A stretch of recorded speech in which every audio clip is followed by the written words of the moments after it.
This week on Dig Me Out.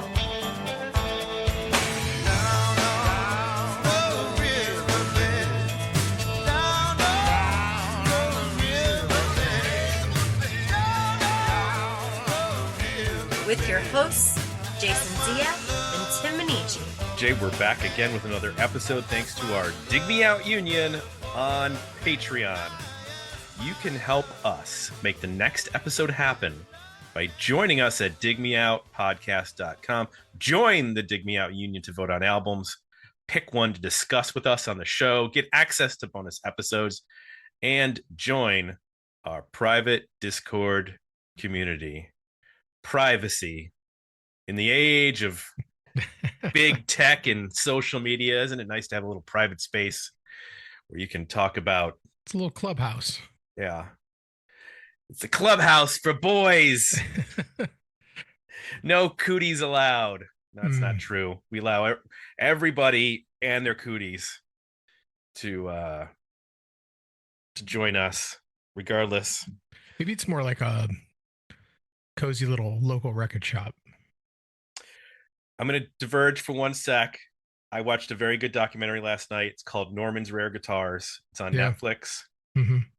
I didn't expect to cry at a documentary about oh my God. guitars. I'm about 15, 20 minutes into it. Okay, Norm I can Harris see the crying coming. is a saint. He is a saint of a man. He's literally one of the kindest people I've ever witnessed. You keep waiting for the turn in the documentary, this is where things went bad, or this is where Norm went down a dark path. Right. Nope, never happens. He just becomes nicer and nicer, and you're like, oh, he did that too. Oh, he does that for those people. Oh my gosh, this is the nicest guy of all time. And he could have franchised Norm Guitar and turned it into Guitar Center. Mm-hmm. And he's like, no, I just like hanging out and talking to people about guitars. Yeah. I can't do that if there's, and I'm like, this is the guy who people should be looking up to. Yep. So anyway, great documentary. I was not expecting it to be what it turned out to be. It's kind of misleading. You think, oh, it's just about guitars, but it's not just about guitars. It's on Netflix, right? Yes, Netflix. Yep. So joining us, he's been here before. Scott Hallgrim, welcome back to the show. Scott, what was your first ever pick? Do you remember? I wasn't. It was before y'all were having guests on. I think it was the Stereo 300. I believe you're correct. And then when you started having guests on, was it Mr. Bungle? Mr. Bungle, I think, was the first one that I was here for. Just trying to get the audience to the breadth and depth of your musical taste is all over the place. Yeah, I should have. I knew you were going to ask that, so I should have pulled it up beforehand. Had all kinds of time. That's okay. We like to go off the cuff here. So with that in mind, we've gotten everything from, I guess you'd say, pop punk to whatever Mr. Bungle is. Last year we got Indigo Girls, right? Last year was Indigo Girls. So death metal, Jen Trinan, so kind of straight up indie rock. We could be headed anywhere. Compass is spinning any direction. So without further build up, Scott, please share with the listeners your pick for this episode. Los Lobos, The Neighborhood. Jay, you know the name Los Lobos, right? Yeah, La Bamba.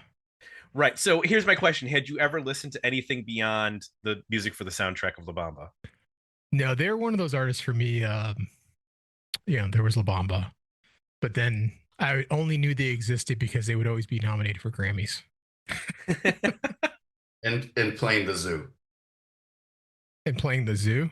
They play a lot of zoos. They do the whole okay. zoo casino tour circuit. Gotcha. Oh, okay. So, around Grammy time every year, I'd be like, oh, yeah, that's still a band. Oh, okay. People must like them, or they must make good records. Like you, my introduction to Los Lobos was because of the La Bamba movie. What was that, 87, 88, somewhere in there? And I have on my old cassettes that I burned songs off the radio, when I copied songs off the radio, I looked back and I have La Bamba and Come On Let's Go, which was one of the other singles that they covered of Richie Valens from that period. I think they also covered Donna. I loved that movie when I was a kid. Any movie about music when I was a kid, I was like, that this is so cool. So I was into that. I was also a big Lou Diamond Phillips fan, Young Guns. Really? This, other movies that Lou Diamond Phillips is in. Huh. I think he might be movies? in is he in like Colors with Sean Penn and Robert Duvall? He might be in that movie. I'm trying to remember. There's some movie from the 90s that he's in. But I can't remember what exactly it was. I'm probably mixing it up with a different movie from that. Stand and Deliver. Stand and Deliver. That's what I was looking for. Yes, excellent with Edward James Olmos. Also love movies about teachers in the 80s who are dealing with kids who are underestimated, and then those kids show up when it counts and turn out to be great students. That's my that's my feel good movie from the Stand and Deliver, the Joe Clark, what's that one called? With Coach Carter. Yeah, well, with one with Morgan Freeman, where he's a teacher, and he like clashes with the school board. He ends up like locking the doors to the school, and that's a great one. Summer School with Mark Harmon. That's another great school movie from the 80s. So. Anyway, La Bamba is probably where most people first became aware of Los Lobos because they did the soundtrack, they did the covers that were in the movie, and all those, like I said, those were not just movie songs. They were charting and they were on the radio. You heard La Bamba constantly in 88, 89, whenever this came out. And then, so I didn't really know, like you, that they had been around for a long. They started in 1978. That's how long this band goes back. I had no idea. Had you listened to, Scott, their earlier stuff, or was this like, when did you get into them?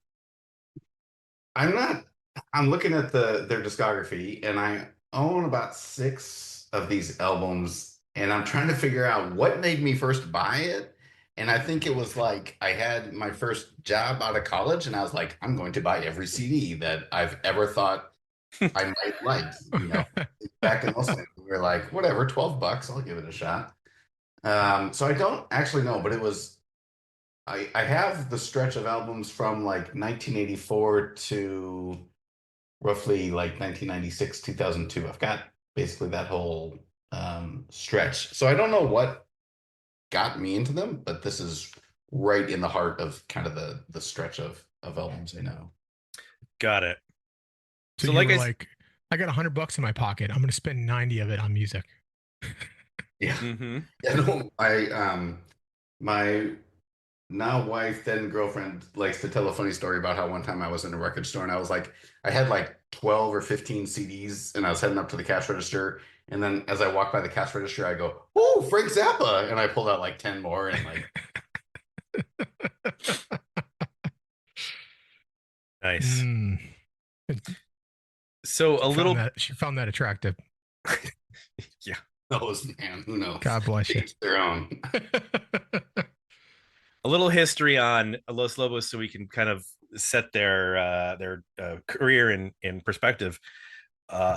The band formed in the very early 70s, actually. It was originally, a lot of the lineup is still together.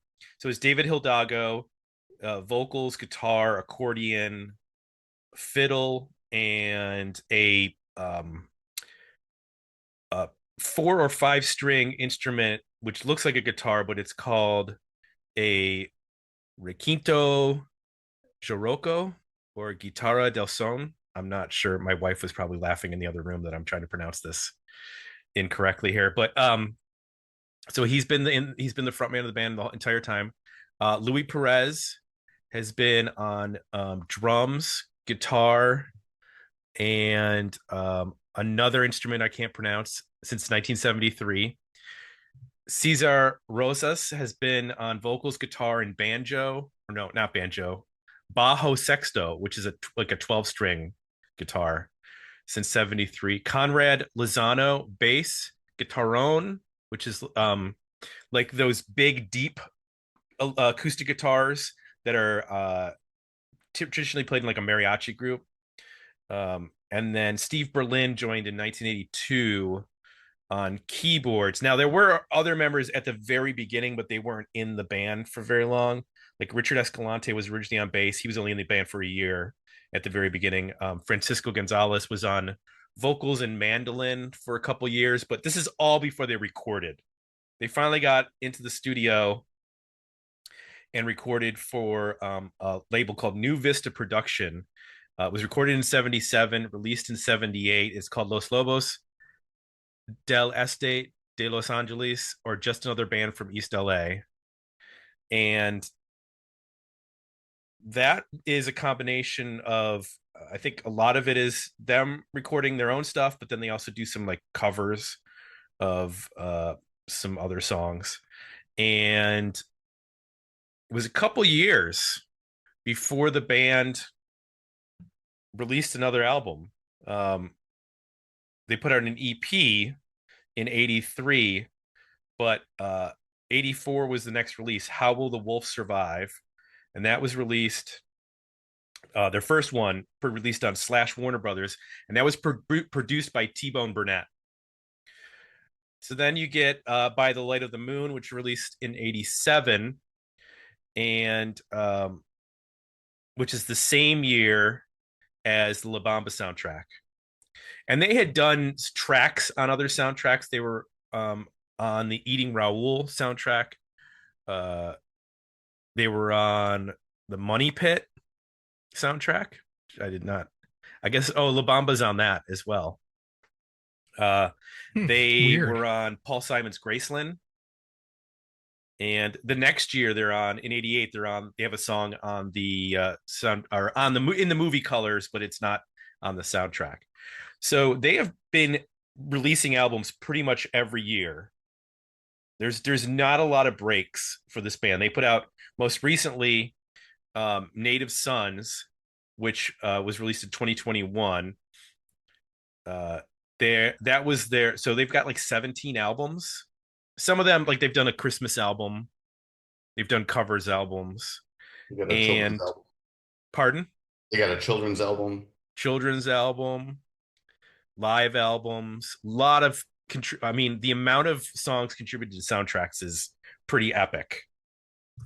They're one of those bands. I mean, they must have 30 songs on soundtracks, which is crazy.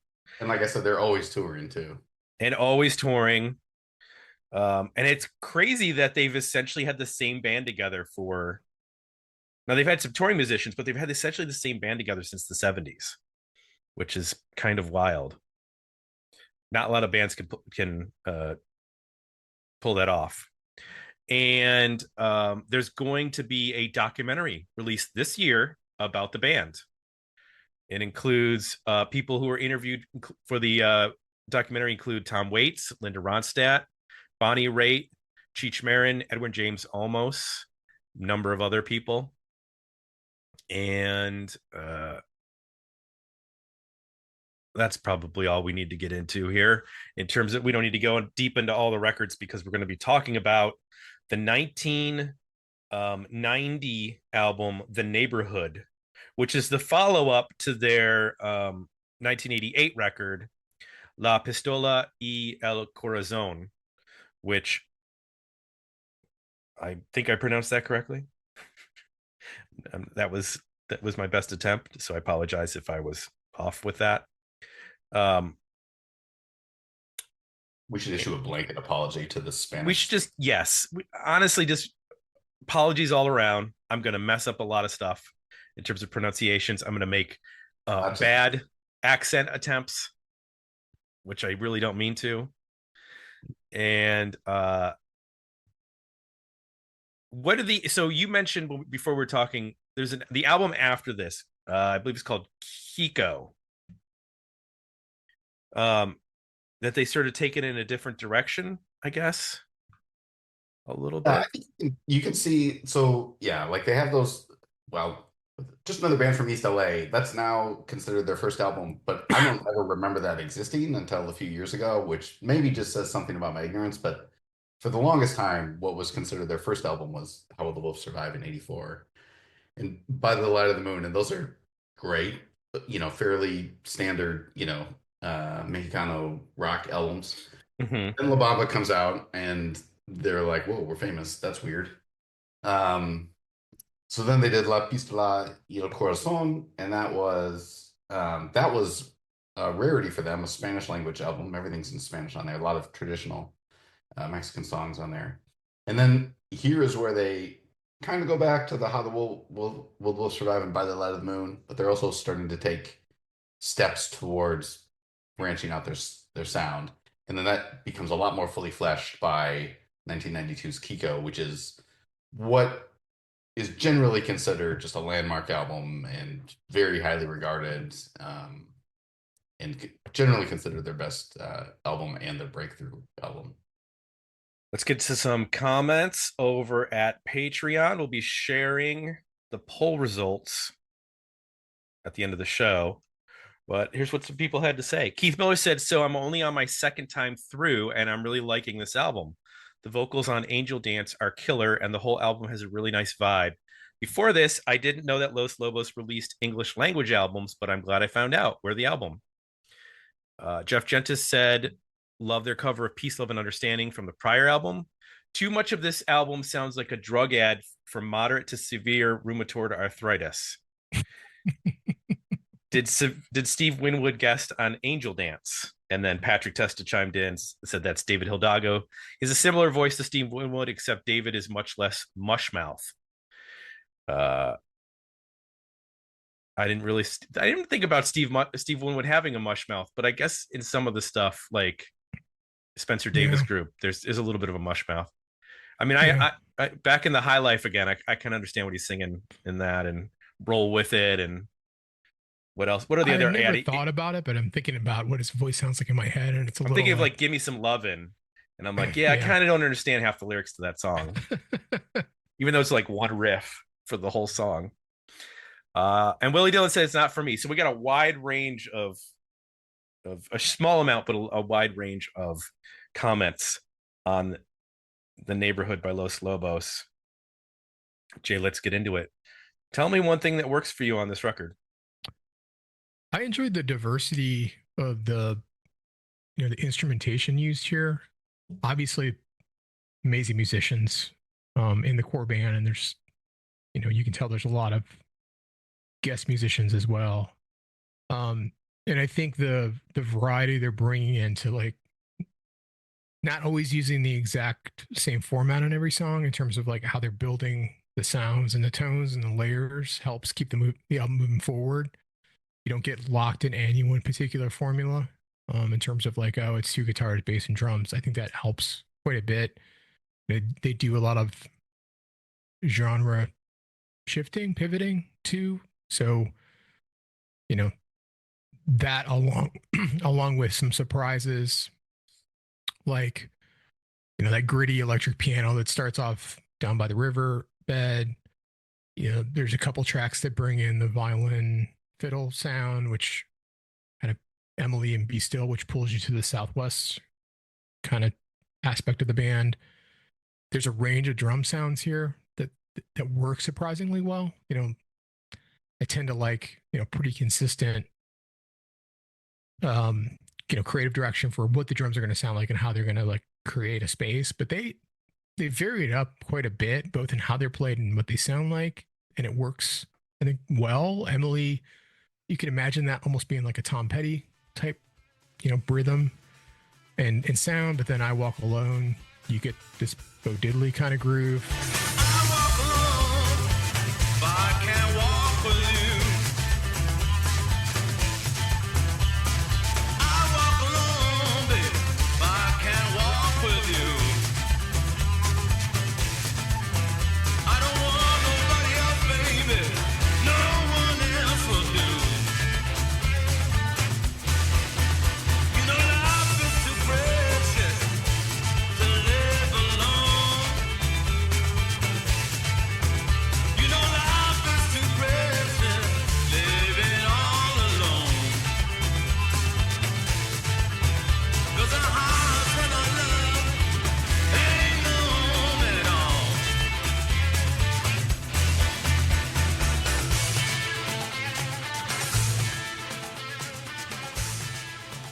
Georgia Slop, it has this loose, he's playing like really open on that, and the way that everything's mic'd, it just feels like a kind of fun old school rock and roll song.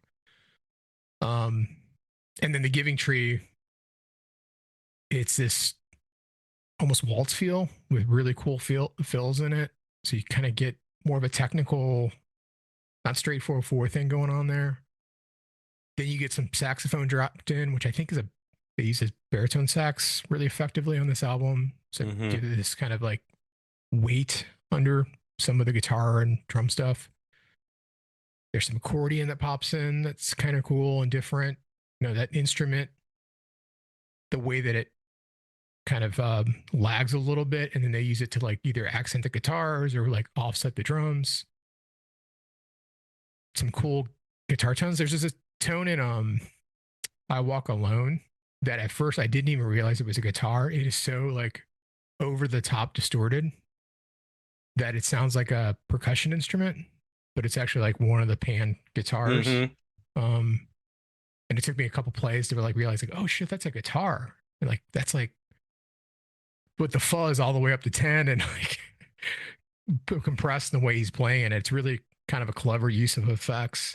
So just a really smart, like high level of musicianship and how to use different instruments appropriately and combine them together and create layers. It's just a great sounding album.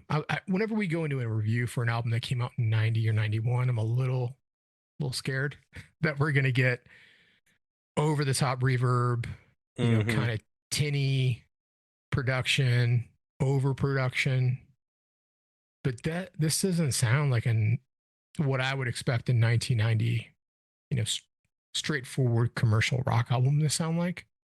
It sounds like it could come out now, or could be something that came out way before that. It's sort of timeless.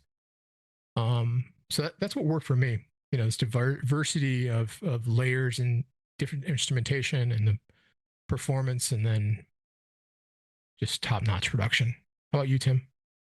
All right, so I need to get in the time machine and go back a little bit, because you might not know this about 16-year-old Tim in 1990, but 16-year-old Tim in 1990 actually was really into the blues, which doesn't make sense for a 16-year-old white kid from Western New York, and then Chagrin Falls, Ohio. But for some reason, my dad is a guitar player. He's always played in the house, usually more jazz end of stuff, but he would listen to he would get these compilations. I want to say they were like Time Life compilations of like all this old blues stuff, and they would just be sitting in the house. So I would listen to like Willie Dixon, and then I would make the connection like Led Zeppelin years later, go, oh, this is okay, I understand now where Zeppelin was getting this, and Robert Johnson and all this stuff. And then like I think the one current blues player that I connected with was Stevie Ray Vaughan, because my dad really loved Stevie Ray Vaughan, and we watched the Austin City Limits DVD when he's just like killing it. Oh yeah. And so I was sort of weirdly introduced to like Texas blues very young, and I've always sort of enjoyed that. I was really into Sunvolt and Uncle Tupelo, and those guys were really into Doug Sam and the Texas Tornadoes. So I've over the years picked up those records. So listening to this, it was interesting to me to hear a band from Los Angeles, but really digging into like that Tex-Mex Texas blues sound. Like it's on, like you mentioned, the Giving Tree, that accordion has a very Tex-Mex kind of sound to it.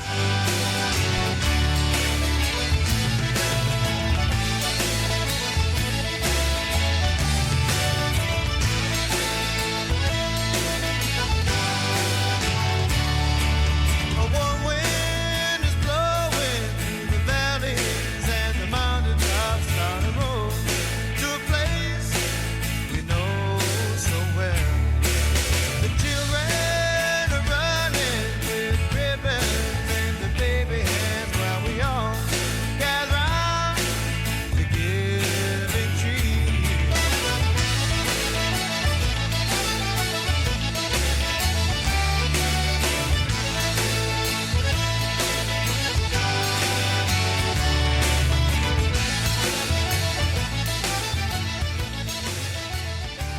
Deep Dark Hole has a Texas blues feel to it that I really like. And it's hard to, it's something, one of those things where you hear it and you understand the difference, as opposed to like Chicago blues, where when you listen to Chicago blues and like Buddy Guy, it's just a different vibe.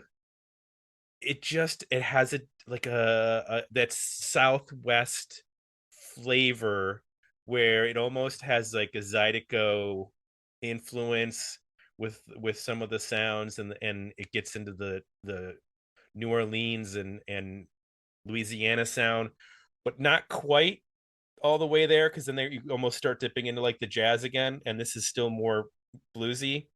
But I think when this band stretches just a little bit, when they get out of just playing 12 bar blues, which a couple of the songs on the record are just sort of straightforward 12-bar blues, but when they get out of that and they play like Georgia's Slop has this like early rock and roll sound, that's really cool.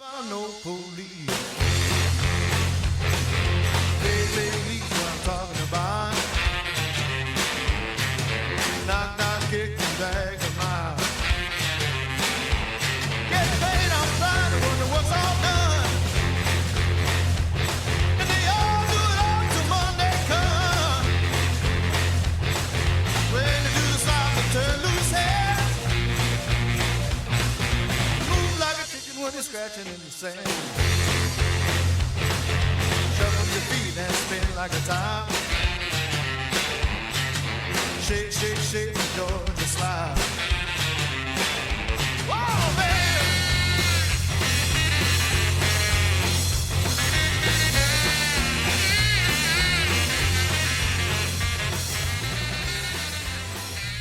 Take My Hand is a really beautiful ballad on the back half of the record. It has some really cool guitar. I don't know if he's doing like harmonics or something, but there's some weird guitar hits that are happening along with the picking, that just pop up here and there on that song. It's just nice to hear a band that's like so in command of their instruments and can write these like effortlessly melodic blues rock songs essentially, and bring so much influence to it, so that you get, I don't have enough depth of knowledge to talk about like Chicano rock, and I know that that's a part of their sound. I've only seen, my experience is like Santana, and like that's it. So this is like the next, I guess you'd say, like level of me understanding that. But there's just earnest and honestness to this music that it just sounds, I don't know, grounded in a way that you can hear this band being appreciated at like the street level, and then you can also understand why people who are voting for Grammys would listen to this and hear the musicianship and go, these guys are great. So they really pull off an interesting feat there to appeal, because they said like when they were coming up, the way they made money was playing backyard weddings, and they would get paid like $100 and all the food that they could eat, and that's how they like grounded out, just playing Tex-Mex blues at weddings and doing covers when they needed to, and just building a fan base as slow and meticulous as possible throughout East Los Angeles. So it's a pretty interesting sound in a lot of ways that I respond to now, and I found really fascinating when I was younger too. So that's what worked for me. Scott, you brought this record to us. What works for you on it? I appreciate you giving the guests the home field advantage, but once again, y'all have taken like basically exactly what I was going to say. I've got all the different sounds and the transitions, how well it's been produced and engineered. The one thing you didn't mention was David Hidalgo's voice, which kind of, it just like cuts right through. It just hits me and just like kind of like makes me stop and listen very closely. So I won't add a ton new. I'll just pick out some of the examples I had. let's see. Oh yeah, you're talking about Georgia Slop, and they do just getting back to like the contrast of the sounds. They have that really aggressive horn riff, and then in between the verses, they do this nice little melodic lilt, and that contrast is so striking. I don't know if you noticed, Willie Dixon has a co-writing credit on "I Can't Understand." Oh, I didn't know that. Um, yeah. The Giving Tree, like you said, it's in that waltz, and it's either 3/4 or 6/8, but I couldn't figure out which one it was. And it's weird because the drums are emphasizing on the second beat. So it's a 3/4 count, and yet the drums are it's this really weird rhythm. The first time you listen to it, I'm like, I don't know what's going on. And after you listen to it, you can kind of pick it up. Yeah, you mentioned Be Still, the violin, it's bowed at the beginning and the end and plucked in the middle. So like that sound is really cool. The guitars, again, the contrast between like during the solo, there's two guitars playing. I think you mentioned this, Jay, and like, one is playing the harmonics and one is playing the melody, and they're mixed so differently. The contrast is really strong. So basically right there in line with you all, but I just want to mention those very cool parts that I liked. Yeah, that rhythm in the Giving Tree is tricky because it's like boom, bump, bump, boom. It's like almost a waltz, like a 3/4 waltz, but it does sound like it's like slightly off. Like and it's because that where that hit is, it's unexpected. You expect it on the one, and it's like duh, duh, it's like hitting you on the back end of that, which is And strange.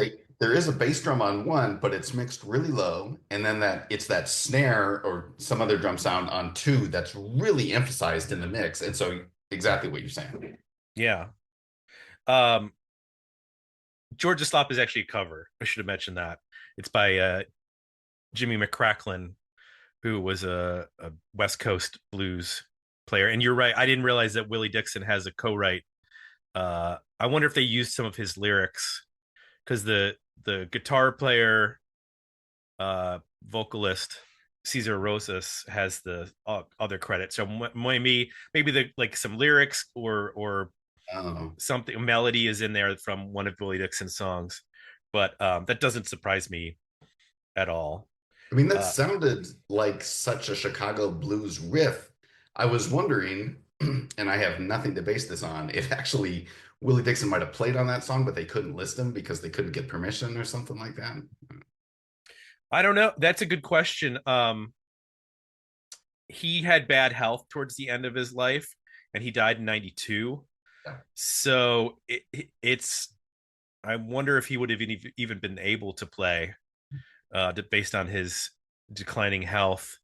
Um, he had long-term diabetes, and because of that, he had to have one of his legs amputated, and he passed away of heart failure in '92. So I don't know that he was still playing at that point. I mean, he was, gosh, at that point he was in his late 70s.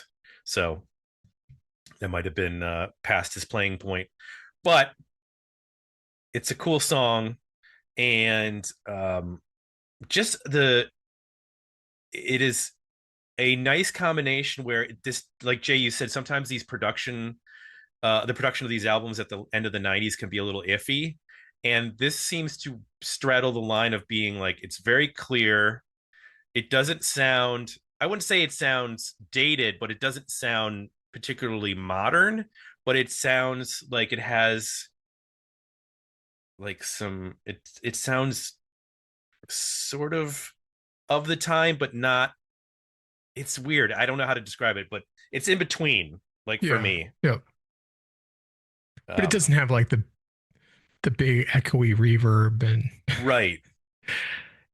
sort of the weird like dipped mids that you hear in some of the early 90s stuff where it's like a lot of high end and some low end, but all the middle's gone. Now, it should be mentioned there are a few interesting guests who appear. So on track 2, Emily, And track 5, Levon Helm from the band stops by. He sings and plays mandolin. John Hyatt, the famous singer-songwriter, he adds some vocals on tracks 1 and 10. The famous drummer Jim Keltner, he plays percussion on like half the record. Mitchell Froom, who was, he's a big time producer, known for working with Richard Thompson and Suzanne Vega. I think he currently plays in Crowded House, and he was a member of the Latin Playboys. He plays harmonium on this record, and I think he ended up like producing the next record as well. And they got some like really interesting people to work on this, and they had a young Chad Blake to engineer, who would end up being a big time producer in the 90s, famously working with like Soul Coughing on a number of their records. He worked on, I think he did one of the Pearl Jam records in the early 2000s. But he's got an engineering credit on one of the songs. So that's interesting. What doesn't work for you on the record, Jay? Well, I guess like you, I actually was into Love Stevie Ray Vaughan around this time. Got into like bands like Archangels. George Thorogood. Yeah, I mean, I didn't know it, but I heard a hell of a lot of it in Cleveland. So I was either playing or absorbing a good deal of blues around this time, blues rock.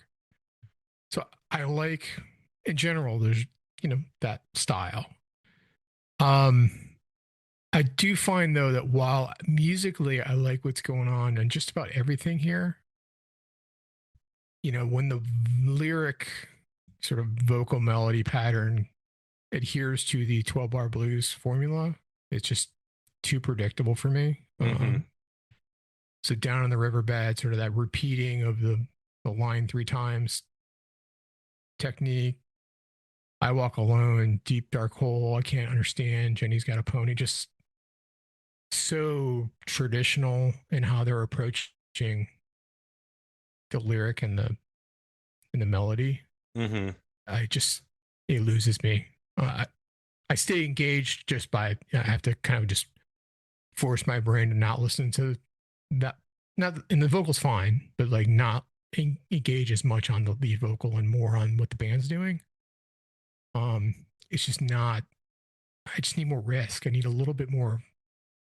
If you think about somebody like Stevie Ray Vaughan, obviously everybody knows him because of his guitar playing, but if you listen to what he does as a singer and a lot of the songs he's writing, it's bluesy, but it's not always following that strict formula. Like he's pushing it in different areas and doing slightly different things and putting his own spin on it. I just feel like there's just not enough creativity or deviation, I guess, in that aspect of the songwriting for me. So that's the biggest thing that didn't work. What about you, Tim? Yeah, it's the adherence to the 12-bar formula, which is the repetition of when you change the chord, you just repeat the line. You might add a slightly a different take on it, but it's essentially just the same line repeated. And I understand, I mean, that's a tradition that goes back, at this point 60, 70 years of playing of blues music, that formula. And I like you, I've just heard it so much that it doesn't have the same impact as when I hear, like a Robert Johnson song from 1920 whatever, and it sounds it has a different context. And these felt like they just felt safe. Like I know what to predict. Once you hear the first line, like I know what the next 2 lines are. Yeah. I know I don't have to guess what the next 2 lines are going to be. So that adherence, because of the fact that they do shake it up in their own way on like half the record, where you get the more of a Tex-Mex feel, the more of a roots rock kind of thing, and not adhering to like a strict blues format. That's where it I find it less interesting. He has such a smooth voice that it actually, I think it kind of harms those songs. Like if he had maybe a rougher voice, maybe I could get away with the lyrics being repetitious, but it's kind of like too good. I mean, Steve Winwood's a great singer to compare him to, and it's almost too clean in some respects.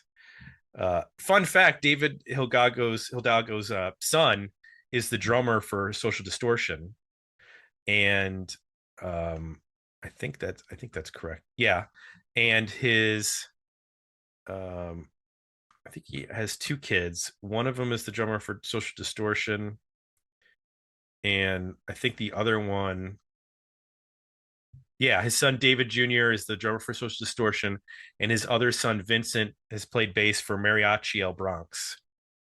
Oh, nice. Love that band. So they have it's a very musical family. Anyway, Scott, is there anything that doesn't work for you on the record?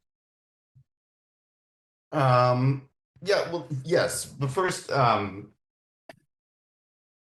been listening to this album for a month or so, preparing for this, and I actually wasn't sure which Los Lobos album I was going to pick. It was either going to be this or Kiko, or the one that's not a children's album after Kiko, which is Colossal Head. So I just was listening to all three albums quite a bit, and if you'd asked me before I started doing that, I would have said it's going to be Colossal Head. But so this was the dark horse. I did not expect to pick this one, but the more I listened to it, this one just kind of ended up being the one that, after many, many listens, I enjoyed the most. And I think, like you said, there's that. It's like 12-bar blues, but it's not. It's like it's got some of the features of it, but it's not like strictly a 12-bar blues. And I think at first I kind of dismissed it because it's like you listen to it once and you're like, yep, I got it. I understand that song. I know it inside and out. And then, like, if you listen to it 15 times, you're like, oh, actually there's a lot here. And we talked about those things, in the what works for us. So that's just like how my opinion changed over the last month or two of this album. That said, by the time we get to Jenny's Got a Pony, like, I don't need that song. Like the other songs, I can like get into the lyrics and I can kind of think like, what are they talking about here? Oh, Deep Dark Hole. This is about like not giving into cynicism and depression, things like that. And Jenny's Got a Pony. I'm like, okay, Jenny has a pony and can ride. I don't know what that metaphor really is about, but okay, I get it. That seems to be the entirety of that song. Besides the cool percussion, I don't get what's going on with that. And then at the end, I think Be Still would have been a lovely last song for the album. I didn't need The Neighborhood after that. So, like, I guess that's what doesn't work for me. By the time you get down to those last three songs, I kind of don't need two of them. Let the calm blue waters through, wash your soul, passing right through you, like the smallest rose out of the hardest ground, like a tiny hand reaching up for the sun. Let us pray that our hearts are one. The toughest love is the strongest one. Like a crippled man fights his bitter pain on two tired legs that hope to walk once again. Stay gold and be still as we grow. A river flows through our hearts, finding peace wherever. I'm going to be honest. I looked at the Colossal Head that came out in '96. I would have been interested not only because, but one of the things that popped into in my view when I looked into that is Yuka Honda from Chibomato plays on that album. I'm like, how does Chibomato fit into this? I want to know that. Like, how do they incorporate her into their sound? That would have been an interest. Yeah, I'll just say a little bit more about those two albums. Like, Kiko obviously is the one that like people hold up as the Los Lobos album, and my take on it's 16 tracks, and I think the best 8 are the last 8. So I thought, oh, that's gonna be that's gonna be a lot to get through before they get to what they like about it. So I discarded it because of that. And Colossal Head, I really like. They do more with cool sounds, but the songs feel like they're maybe not. They're like, oh, here's a cool riff. Let's play it for 3 minutes, and then like that's your song. So that's why I dismissed those. Got it. So this came out in 90, follow up to their not the follow up. Well, it was a follow up to La Pistola, um, not the follow up to the uh, soundtrack album. But I'm curious as to, I don't know how much, I'm curious to know how much is sold because the album peaked at 103 on the Billboard 200. Um, it had a very solid critical reception, like the LA Times and Entertainment Weekly and Washington Post and all, Rolling Stone, everybody wrote positive reviews on it. But I'm curious, like, was for a person like me, was that really the only way to get exposure to Los Lobos, was because of that movie? Like, where was this getting played? Like, is my question. Did they have a video on VH1? Because this is not an MTV band in 1990. Like, this is not, think about 1990, you're getting like Jane's Addiction, Faith No More, REM. As far as alternative stuff goes, you're still getting hair metal, you're still getting pop stuff, you know. So I'm assuming Los Lobos, if they're making videos, are making them for, I don't even say that they released singles necessarily. It wasn't like when Bonnie Raitt Resurgence. Yeah, around that would have been the time? year before, 89, right? Was Yeah. when Luck of the Draw was a big album.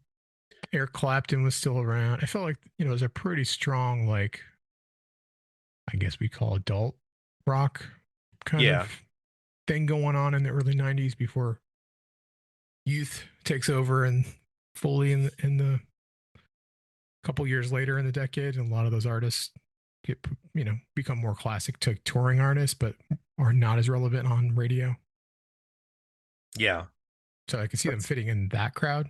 Mm-hmm.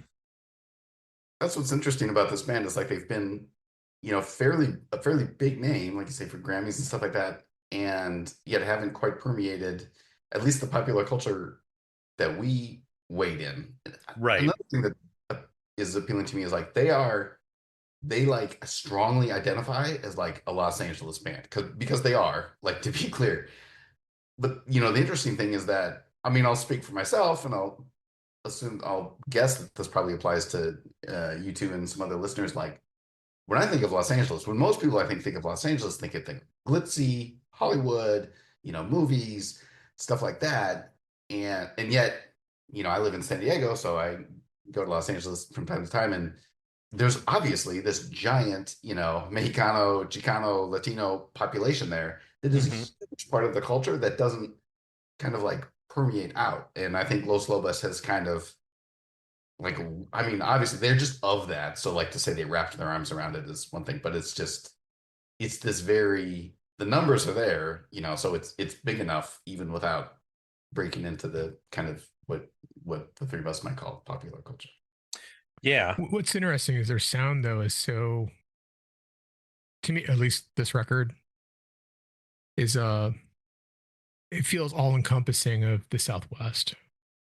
Yeah. Like, it doesn't sound necessarily just specific to Los Angeles, other than, Los Angeles is a bit of a melting pot, right? A lot of people relocate there and you get a lot of different flavors. But to me, it feels like, if you told me this band was from Arizona or Texas, I'd be like, oh yeah, that makes sense. Right. They don't sound specifically, at least on what we're listening here, they don't necessarily sound specific to East Los Angeles, especially because of the diversity of the blues that they're playing. Like, they're dabbling in different styles of blues. So it doesn't necessarily pin it to, when you listen to a Bo Diddley record, you're like, I know okay. Yeah, I get it. That's his sound, but that's not. And honestly, it's beneficial because I don't want to listen to 12 tracks of 12 bar blues, everyone following the same format. Like, I like that they're going through a wide variety of styles and putting their own stamp on it, bringing their own sort of flair to different regional sounds of blues, and I guess you'd say country, folk. There's a lot of different things that are happening here. So Before you move on, the one thing about Los Angeles I wanted to point out is that like I said, I've been listening to this for like the last month or so, and if you look at the cover art,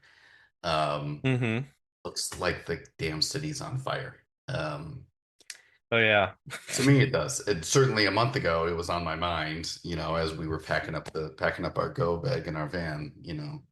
And then so I pulled out the liner notes, and apologies for those of you who are listening, just audio only. But there's this.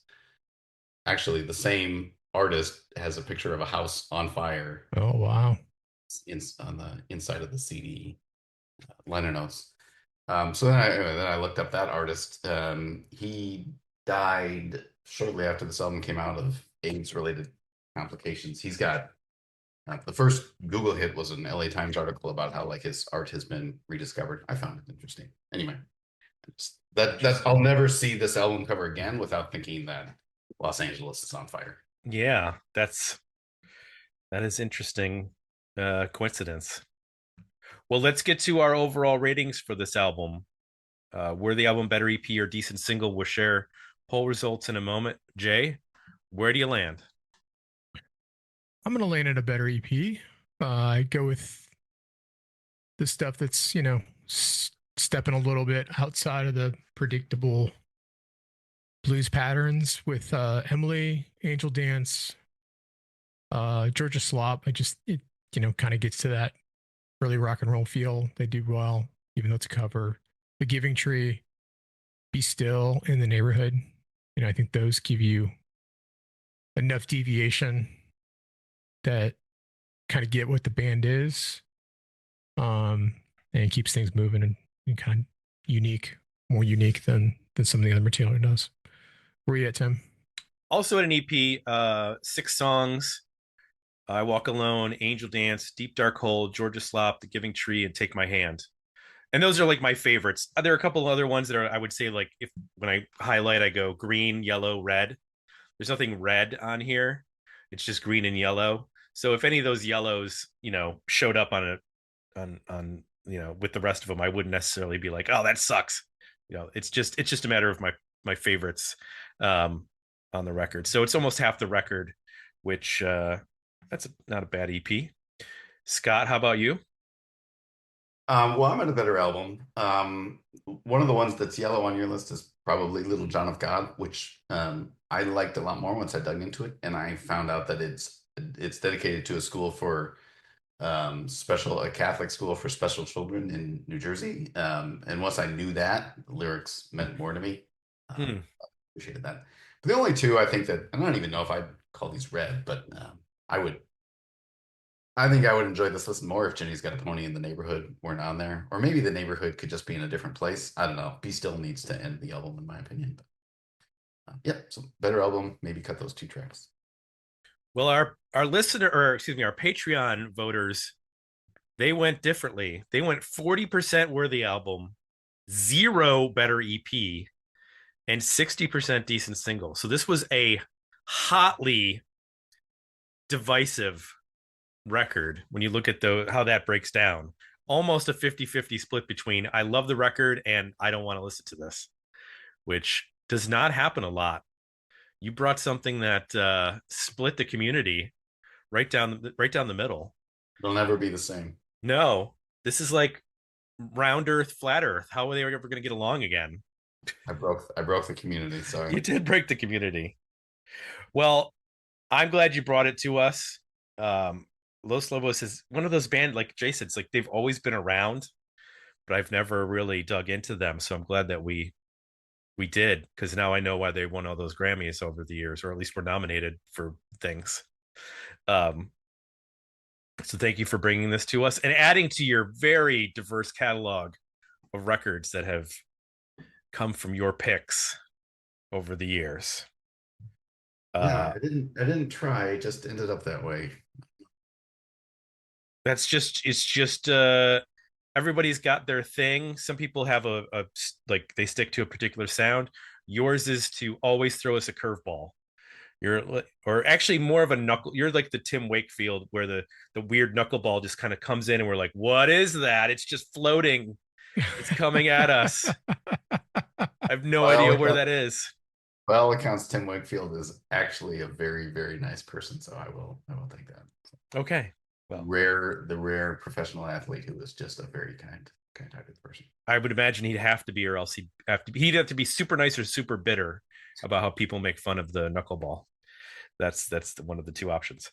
I want to remind folks that if you enjoyed this episode, if it brought back some positive memories, some good vibes, you can join us over at digmeoutpodcast.com.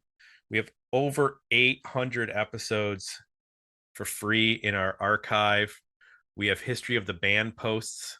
We have your weekly homework for our new episodes that are about to be released, and our new release roundups of new albums, books, documentaries, etc. about 80s, 90s, 70s, 80s, 90s, and aughts relevant music to this show. And if you want even more, you can become a paid subscriber and unlock bonus episodes covering the 70s, 80s, and aughts, new release reviews, and access to that, once again, the ultra private, ultra exclusive Discord community. It's like being on the Riviera of Discords. We're all just sunning ourselves. The fanciest of Discords. If there was a virtual butler to bring us drinks, we would have that. But we don't, because they haven't figured that out yet. Maybe we could drone that. Like maybe we could have, like, you're in the Discord, you're like, I need a pina colada, and then all of a sudden the Discord drone shows up drops a pina colada in your backyard. Discord bot, you can tell, bring me a drink. Exactly. The drone flies through your window. Last thing to remember, while you're at digmeoutpodcast.com, you can suggest a record. Yes, you can suggest a record in my best Paul Stanley voice. Anybody can suggest a record by going to digmeoutpodcast.com. So for Jay, I'm Tim. We're out. We'll be back next week with another episode of Dig Me Out. Please,